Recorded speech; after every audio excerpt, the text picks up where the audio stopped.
खालिस्तान और खालिस्तानी एक बार फिर से चर्चा में है। इसके पीछे की वजह बना है पंजाब चुनाव। हाल ही में आम आदमी पार्टी के संस्थापक सदस्यों में शामिल रहे कुमार विश्वास ने दिल्ली के मुख्यमंत्री अरविंद केजरीवाल पर आरोप लगाया है कि पंजाब में चुनाव जीतने के लिए केजरीवाल अलगाववादी तत्वों का समर्थन लेने को तैयार थे। ऐसा पहली बार नहीं है कि खालिस्तान और खालिस्तानी की चर्चा हो रही है। इससे पहले दिल्ली की सीमा पर 1 साल तक चले किसान आंदोलन के दौरान सत्ता से जुड़े तमाम लोगों ने किसान आंदोलन को खालिस्तानियों का आंदोलन करार दिया था।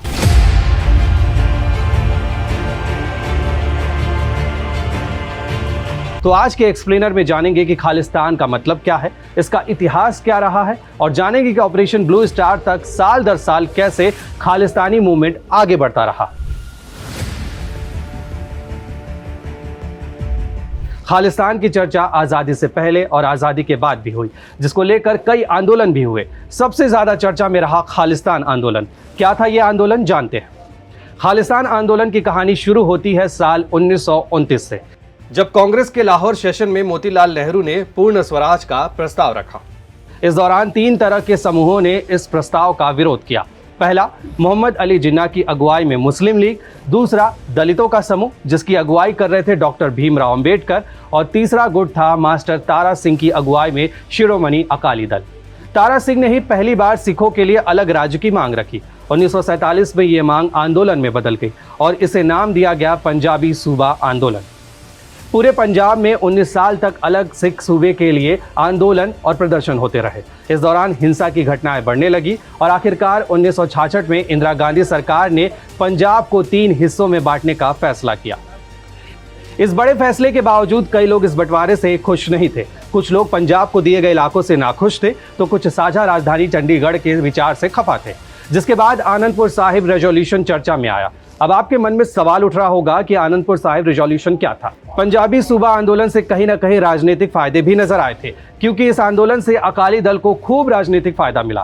प्रकाश सिंह बादल के नेतृत्व में पार्टी ने कांग्रेस को 1967 और 1969 के विधानसभा चुनाव में कड़ी टक्कर दी। हालांकि 1972 का चुनाव अकालियों के बढ़ते राजनीतिक ग्राफ के लिए काफी खराब साबित हुआ। कांग्रेस सत्ता में आई, इसने शिरोमणि अकाली दल को सोचने पर मजबूर किया। जिसके बाद 1973 में पार्टी ने हार पर आत्मनिरीक्षण के लिए आनंदपुर साहिब गुरुद्वारे को चुना।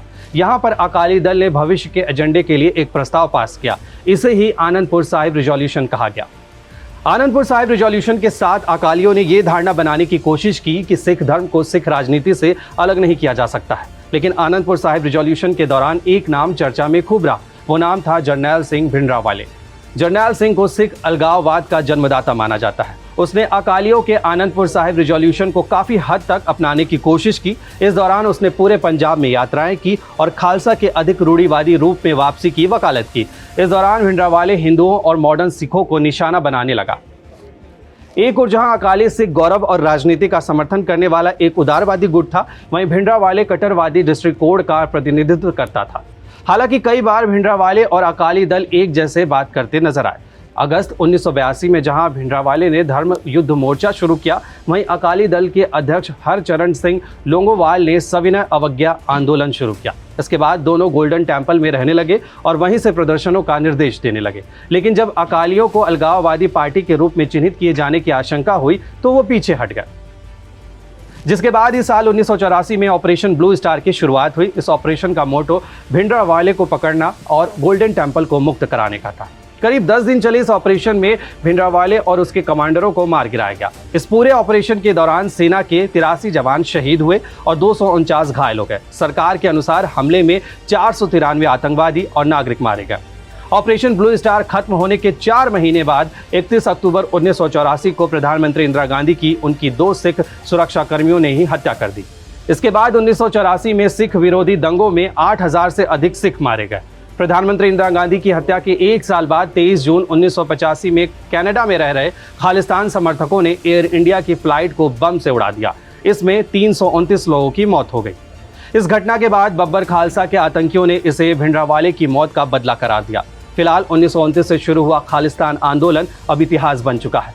गिने चुने लोगों को छोड़ दे तो सिखों के बीच इस आंदोलन का समर्थन गुम हो चुका है। लेकिन आज भी खालिस्तान और खालिस्तानी की चर्चा आए दिन होती रहती है। ऐसी और भी स्टोरीज के लिए जुड़े रहें दैनिक भास्कर ऐप के साथ। शेयर और डाउनलोड करें दैनिक भास्कर ऐप।